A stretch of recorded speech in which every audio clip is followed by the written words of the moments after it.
Hello दोस्तों, स्वागत है आप सभी का आज के इस शानदार वीडियो में।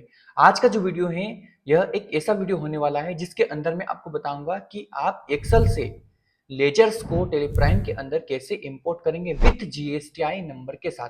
यानी कि जीएसटी डिटेल्स के साथ आप किसी भी लेजर्स को, एक्सेल में बने हुए लेजर्स को आप टेली के अंदर इंपोर्ट करेंगे। देखिए यहाँ पर मैं आपको दिखा भी देता हूँ। इससे पहले मैंने एक वीडियो बनाया था, उसके अंदर बहुत सारे ऐसे कमेंट्स आ रहे थे कि जो जीएसटीआई नंबर है वह क्या हम मैन्युअली डालेंगे या फिर वह हम इंपोर्ट कैसे कर सकते हैं एक्सेल से। तो यही आज के इस वीडियो में मैं आपको बताने वाला हूं। यहाँ पर आप देख भी सकते हैं कि यहाँ पर ये जितने भी लेजर्स आपको यहाँ पर दिखाई दे रहे हैं, ये सभी लेजर्स हमारे ग्राहक और हमारे सप्लायर के हैं। हम यूं कह सकते हैं कि जितने भी लेजर्स हैं हमारे डेबिटर्स और क्रेडिटर्स के हैं, इन्हीं के अंदर जो डिटेल्स हैं जीएसटी वाली वो डली हुई है। यहाँ पर आप देख सकते हैं नेम है, अलाइज नेम है, उसके बाद में ग्रुप हो गया, एड्रेस, स्टेट और country, pin code, GSTIN, type of GST का जो टाइप है वह, उसके बाद में जीएसटीआईएन नंबर हो गया, पैन कार्ड नंबर हो गया, उसके बाद में ओपनिंग बैलेंस और इसका जो डेबिट एंड क्रेडिट वह। तो इन्हीं सभी को मैं आज आपको स्टेप बाय स्टेप टेलीप्राइम के अंदर इनको इंपोर्ट करना सिखाऊंगा। साथ ही साथ मैं आपको बताऊंगा कि एक अच्छा सा आप इसके रिलेटेड टेम्पलेट्स कैसे बना सकते हैं। तो मैं आपको टेम्पलेट बना के भी दिखाऊंगा और उस टेम्पलेट्स के थ्रू हम इस डेटा को टेली के अंदर कैसे लेंगे, तो ये भी मैं आज आपको बताने वाला हूं। चलिए इस वीडियो को हम शुरू करते हैं। आप देख सकते हैं कि मैं आ चुका हूं टेली के अंदर और यहाँ पर आप देख सकते हैं अनंत कंप्यूटर के नाम से हमारी कंपनी यहाँ पर बनी हुई है। ठीक है, मैं आपको सारी चीजें स्टेप बाय स्टेप बता रहा हूँ। देखिए यहाँ पर सबसे पहले आपको ये समझना पड़ेगा कि जब भी हम टेम्पलेट्स को क्रिएट करते हैं, देखिए टेम्पलेट को क्रिएट करने से पहले आपको थोड़ी सी उसकी डायमेंशन को समझना पड़ेगा। सिंपल आप देख सकते हैं कि यहाँ पर जो लेजर्स क्रिएशन विंडो है, इस लेजर क्रिएशन विंडो में कौन कौन से एरिया को क्या बोला जाता है, यही हम टेम्पलेट्स के अंदर क्रिएट करेंगे। सबसे पहले आप देख सकते हैं कि जो जनरल डिटेल्स का जो एरिया होता है वह कौन कौन सा होता है। तो यहाँ पर जो जनरल डिटेल्स का एरिया है, अंडर ग्रुप है और इसके बाद में ओपनिंग बैलेंस वगैरह है, तो ये सारी चीजें जनरल डिटेल्स के अंदर आती है। उसके बाद में होती है मेलिंग्स डिटेल्स, यहाँ पर भी आप देख सकते हैं मेलिंग्स डिटेल्स ये है। उसके बाद में होती है बैंकिंग डिटेल्स, जिसके अंदर बैंक से रिलेटेड इंफॉर्मेशन होती है। और उसके बाद में आती है यहाँ पर टैक्स रजिस्ट्रेशन डिटेल्स। ठीक है, तो ये डिटेल्स आपको ध्यान में रखनी है, मतलब जब हम टेम्पलेट्स को क्रिएट करेंगे तो वहां पर ये चीजें आपको काम देगी। ठीक है, और यहाँ पर भी आप देख सकते हैं कि जब भी हम टेम्पलेट्स को क्रिएट करेंगे तो वहां पर अभी देखिए, अब हम लेजर्स को इंपोर्ट करने वाले हैं, तो हमारे रिलेटेड यानी कि हमारे जो काम की डिटेल्स हैं वह कौन कौन सी इसमें, तो जनरल डिटेल्स हो गई, उसके बाद में मेलिंग्स डिटेल्स हो गई, उसके बाद में टैक्स रजिस्ट्रेशन डिटेल्स हो गई। तो इन सभी की हमें यहाँ पर जरूरत लगने वाली है। क्लियर है? दोस्तों अब हम यहाँ पर टेम्पलेट्स को क्रिएट करेंगे जिससे हम एक्सेल का डाटा टेली के अंदर ले सकें। तो इसके लिए हमें क्या करना पड़ेगा, इसके लिए हमें यहाँ पर इंपोर्ट पर क्लिक करना है और इंपोर्ट पर क्लिक करने के बाद में यहाँ पर आपको दिखाई देगा मैनेज। ठीक है, मैनेज पर क्लिक करना है और यहाँ पर आपको दिखाई देगा मैपिंग टेम्पलेट। ठीक है, आपको यहाँ पर इस पर क्लिक कर देना है। अब हमें यहाँ पर दो चीजें समझनी पड़ेगी, एक होती है यहाँ पर मास्टर्स और दूसरी होती है यहाँ पर ट्रांजेक्शंस।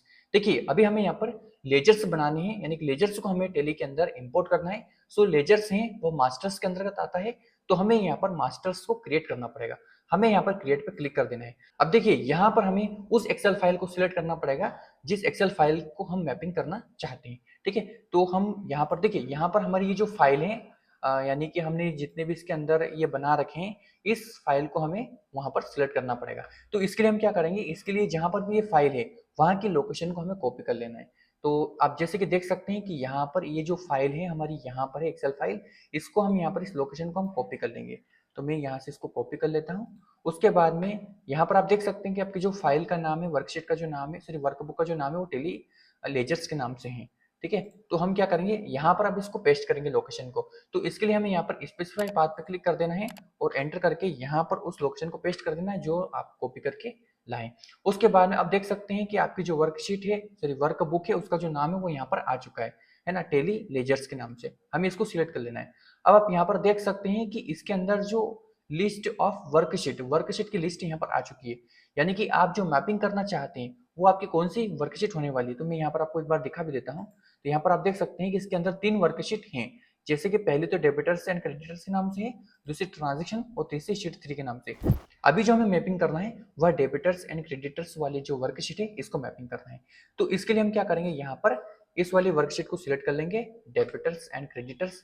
अब आप देख सकते हैं कि यहाँ पर मैपिंग टेम्पलेट ऑफ मास्टर्स के लिए एक विंडो आ चुकी है। अब हमें यहाँ पर इस जो हम टेम्पलेट्स क्रिएट कर रहे हैं, यह हम कोई किस कंपनी के लिए क्रिएट कर रहे हैं, तो हम चाहें तो ऑल कंपनीज भी कर सकते हैं, या फिर यहाँ पर स्पेसिफिक जो भी कंपनी के लिए हम ये टेम्पलेट्स को क्रिएट करना चाहते हैं तो वो भी सिलेक्ट कर सकते हैं। अभी मुझे यहाँ पर ऑल कंपनीज के लिए करना है तो मैंने ऑल कंपनीज कर दिया। अब देखिए यहाँ पर मैं जो टेम्पलेट्स हैं, मतलब जो क्रिएट करने वाला हूँ, मतलब मैपिंग करने वाला हूँ, इसका जो नाम है वो हमें यहाँ पर देना पड़ेगा। सो यहाँ पर आप देख सकते हैं कि मैंने इसका जो नाम है जीएसटी डिटेल्स लेजर्स के नाम से मैंने इसका नाम दे दिया है। अब यहाँ पर हम टाइप ऑफ मास्टर्स हम क्या इंपोर्ट करना चाहते हैं तो यहाँ पर हमें बताना पड़ेगा। मास्टर्स के अंदर जो है वो बहुत सारे ऐसे ऑप्शंस आते हैं, तो यहाँ पर भी आप देख सकते हैं। अभी मुझे जो यहाँ पर इंपोर्ट करना है वो लेजर करना है, तो मैंने लेजर को यहाँ पर मैपिंग करने वाला हूँ, तो मैंने यहाँ पर लेजर को सिलेक्ट कर लिया। अब देखिए यहाँ पर दो फील्ड होती है, एक फील्ड होती है यहाँ पर टेली प्राइम की, और दूसरी फील्ड होती है हमारे जो एक्सेल के अंदर जो हेडर होते हैं उनकी। ठीक है, तो यहाँ पर आप देख सकते हैं कि अभी जो टेली है, टेली के अंदर यहाँ पर जनरल डिटेल्स का ऑप्शंस आ चुका है, जैसे कि मैंने आपको इससे पहले बताया था डायमेंशंस के अंदर कि कौन कौन सी जगह पे कौन कौन से ऑप्शंस होते हैं। तो अभी हमें यहाँ पर क्या करना है, जनरल डिटेल्स को फिल करना है। तो यहाँ पर रहेगा जनरल के अंदर सबसे पहला नाम, तो हमें यहाँ पर नाम को सिलेक्ट कर लेना है। अभी हमारी वर्कशीट है उसके अंदर कौन सा हेडर है इस नाम से, तो यहाँ पर भी आप देख सकते हैं कि सभी मैंने स्टेप बाय स्टेप यहाँ पर कैटेगरी वाइज ले रखा है, जैसे नेम में नेम ले रखा है, अलाइज में अलाइज ले रखा है, ग्रुप में ग्रुप, एड्रेस है ना, तो ये सभी यहाँ पर मैंने ले रखे हैं। तो मैं स्टेप बाय स्टेप इनको सिलेक्ट कर लेता हूँ यहाँ पर। ठीक है, तो यहाँ पर अभी हमें क्या करना है, नेम को सिलेक्ट कर लेना है, नेम के सामने नेम हो जाएगा, अंडर ग्रुप इसका जो है वो अंडर ग्रुप हो जाएगा, तो मैं यहाँ पर इसको ग्रुप दे देता हूँ। उसके बाद में हमें यहाँ पर अलाइज नेम भी सिलेक्ट कर लेना है, तो मैं यहाँ पर जैसे अलाइज लिखूंगा और ये भी हमारा अलाइज के अंदर है। ठीक है, उसके बाद में हमें यहाँ पर क्या करना है, अगला अगला हमें यहाँ पर देना है। अब देखिए यहाँ पर जितनी डिटेल्स थी जनरल डिटेल्स के अंदर हमने यहाँ पर जनरल डिटेल पहले दे देनी है, तो यहाँ पर ये तीनों जनरल के अंदर आती है, तो हमने तीनों को यहाँ पर सिलेक्ट कर लिया। उसके बाद में हमारा जो लेजर्स ओपनिंग बैलेंस है उसको भी यहाँ पर ले लेना है, तो लेजर्स का ओपनिंग बैलेंस है वो इसके अंदर हमने ले रखा है। उसके बाद में ledgers opening balance debit credit side दोनों साइड लेना है, तो हम यहाँ पर डेबिट क्रेडिट साइड भी ले लेते हैं इनकी। तो ये हो गई, इतना क्लियर हो गया आपको। अब यहाँ पर क्या होगा, ये इतनी जो डिटेल्स हैं ये जनरल की डिटेल्स हो गई। अब हमें यहाँ पर अगली डिटेल्स देना है। अगली जो डिटेल्स हैं वह होने वाली है यहाँ पर मिलिंग्स डिटेल्स, मिलिंग्स यानी कि एड्रेस वगैरह की। ठीक है, तो यहाँ पर हमें सर्च करना है मिलिंग्स, तो यहाँ पर भी आप देख सकते हैं मिलिंग्स डिटेल्स हमें यहाँ पर दिखाई दे रहा है। हमें इसको क्लिक करके ओपन कर लेना है, तो यहाँ पर आप देख सकते हैं ये आ चुका है। हमें यहाँ पर मिलिंग्स नेम देना है, तो मिलिंग नेम जो है वो नेम में रहेगा। उसके बाद में हमें फिर से यहाँ पर आ जाना है, मिलिंग्स नेम के बाद में एड्रेस, एड्रेस में हमें एड्रेस को सिलेक्ट कर लेना है, ये एड्रेस में एड्रेस हो गया। उसके बाद में हमें यहाँ पर स्टेट, हाँ स्टेट को सिलेक्ट कर लेना है, स्टेट हमारा स्टेट में ही रहेगा। ठीक है, उसके बाद में कंट्री को सिलेक्ट कर लेना है, कंट्री हमारा कंट्री में ही रहेगा, तो कंट्री को हम यहाँ पर भी सिलेक्ट कर लेते हैं। उसके बाद में हमारा पिन कोड सिलेक्ट कर लेना है, यहाँ पर पिन कोड आ जाएगा। ठीक है, ये पिन कोड में ही रहेगा। तो ये हो गई सभी मेलिंग्स डिटेल्स कंप्लीट। अभी हमारी जो डिटेल्स बची है वह टैक्स रजिस्ट्रेशन डिटेल बची हुई है, तो यहाँ पर भी आप देख सकते हैं टैक्स रजिस्ट्रेशन डिटेल आपको दिखाई दे रही है। यहाँ पर क्लिक करना है। देखिए पहले आपको क्या सिलेक्ट करना है यहाँ पर, तो पहले जो है वो हमें यहाँ पर क्या सिलेक्ट कर लेना है, पेन सॉरी जीएसटी टाइप हो गया, जीएसटी नंबर हो गया, फिर पेन हो गया, तो ये तीनों चीजें हमें यहाँ पर सिलेक्ट कर लेनी है। ये तीनों है जो टैक्स से रिलेटेड डिटेल है वो यहाँ पर आएगी। ठीक है, तो यहाँ पर हम क्या करेंगे, देखिए ये जो चीजें हैं ये आपको बाय डिफॉल्ट टेम्पलेट्स के अंदर नहीं मिलती है, ये आपको मैपिंग ही करना पड़ेगी। ठीक है, तो यहाँ पर अब हम क्या करेंगे, पेन को सिलेक्ट कर लेते हैं, तो जो पेन है उसको हम सिलेक्ट कर लेते हैं यहाँ पर। ठीक है, पेन के बाद में अब हमें यहाँ पर थोड़ा और नीचे आना है, जीएसटी रजिस्ट्रेशन टाइप को हमें सिलेक्ट कर लेना है, तो जीएसटी रजिस्ट्रेशन जो टाइप है वो हमारा होने वाला है यहाँ पर, हमने इसको सिलेक्ट कर लिया। अब जो लास्ट बचा है वो GSTIN नंबर, तो GSTIN को हमें सिलेक्ट कर लेना है और इसे हम रखेंगे GSTIN के अंदर। ये हो गया, तो लगभग लगभग हमने यहाँ पर जो टेम्पलेट्स के अंदर जितनी भी चीजें थी वो सभी हमने यहाँ पर मैपिंग कर ली है। ठीक है, उसके बाद में हमें यहाँ पर यस पे क्लिक कर देना है और इसे एक्सेप्ट कर लेना है। तो आप देख सकते हैं कि यहाँ पर हमने जो टेम्पलेट्स है उसको क्रिएट कर लिया है। अब हमें यहाँ पर लेजर्स को इंपोर्ट करना है टेली के अंदर। कैसे करेंगे, देखिए यहाँ पर हमें इसकी जो लोकेशन है इसको कॉपी कर लेना है, मैंने अभी आपको बताया था, कॉपी कर लिया। उसके बाद में हमें यहाँ पर इंपोर्ट पर क्लिक कर देना है।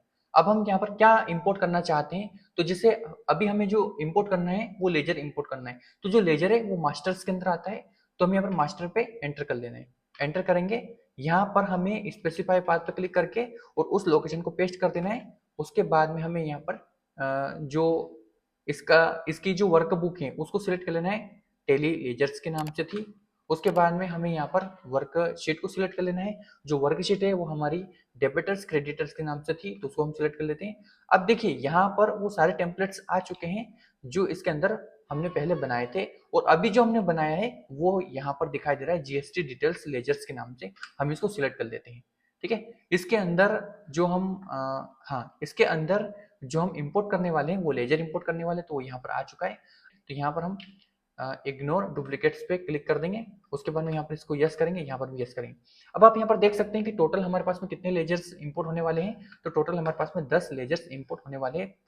सॉरी 10 तो हमारे पास में डेबिटर्स के होने वाले हैं और 10 क्रेडिटर्स के होने वाले हैं। टोटल जो लेजर है वो हमारे पास में 20 लेजर्स इंपोर्ट होने वाले हैं, जो कि यहाँ पर इस समरी के अंदर हमें दिखाया गया है, और यही लेजर हमें यहाँ पर दिखाई देंगे। टोटल आप देख सकते हैं कि जो 20 लेजर्स हैं वो यहाँ पर भी दिखाई दे रहा है, टोटल 20। अब हमें यहाँ पर सीधा इंपोर्ट पर क्लिक कर देना है। तो आप देख सकते हैं कि यहाँ पर इंफॉर्मेशन आ चुकी, इंपोर्ट कंप्लीटेड सक्सेसफुली हो चुका है। ठीक है, अब देखिए इस तरीके से अगर आप मैपिंग करेंगे, इस तरीके से जो इसकी शीट है इस तरीके से बनाएंगे, तो आपको एरर नहीं आएगा और आप इजी इनको इंपोर्ट कर लेंगे। हमें यहाँ पर एंटर कर लेना है। तो यहाँ पर आप देख सकते हैं कि सभी लेजर्स स्टेप बाय स्टेप यहाँ पर इंपोर्ट हो चुके हैं। अब रहा सवाल कि हमें यहाँ पर इनका जीएसटीआई नंबर देखना है कि प्रॉपर जीएसटीआई नंबर इसके अंदर आया है या नहीं, या फिर हमें मैन्युअली डालना होगा। तो वो कैसे देखेंगे, यहाँ पर हमें किसी पे भी एंटर कर लेना है, और यहाँ पर आप देख सकते हैं कि सारी चीजें परफेक्ट आ चुकी है। और जिसका हम सबको डाउट था कि ये चीज हमें मैन्युअली डालनी पड़ेगी, तो आप यहाँ पर भी देख सकते हैं कि टैक्स रजिस्ट्रेशन डिटेल्स के अंदर यहाँ पर पैन नंबर भी आ चुका है ना। उसके बाद में रजिस्ट्रेशन टाइप भी आ चुका है और जीएसटीआई नंबर भी यहाँ पर आ चुके हैं। ये सभी लेजर्स के अंदर है। आप यहाँ पर एक एक करके सभी लेजर्स को भी देख सकते हैं, तो इसमें भी है, इसमें भी आपको दिख जाएगा। देखिए यहाँ पर भी अलग अलग रजिस्ट्रेशन टाइप्स थे, जैसे कि किसी में कंपोजिशन थे तो किसी में रेगुलर थे, तो दोनों यहाँ पर आ चुके हैं। तो आप यहाँ पर भी देख सकते हैं कि किसी किसी में कंपोजिशन थे और किसी किसी में रेगुलर थे, तो वो भी यहाँ पर परफेक्ट आ चुके हैं। तो इस तरीके से आप टैली के अंदर विथ जीएसटीआई नंबर यानी टैक्स डिटेल्स के साथ में इनको इंपोर्ट कर सकते हैं, लेजर्स को इंपोर्ट कर सकते हैं। सो मुझे उम्मीद है कि यहाँ पर आपको सारी चीजें क्लियर हो गई होगी। सो मिलते हैं इसकी नेक्स्ट वीडियो में। इस क्लासेस को देखने के लिए आप सभी का धन्यवाद।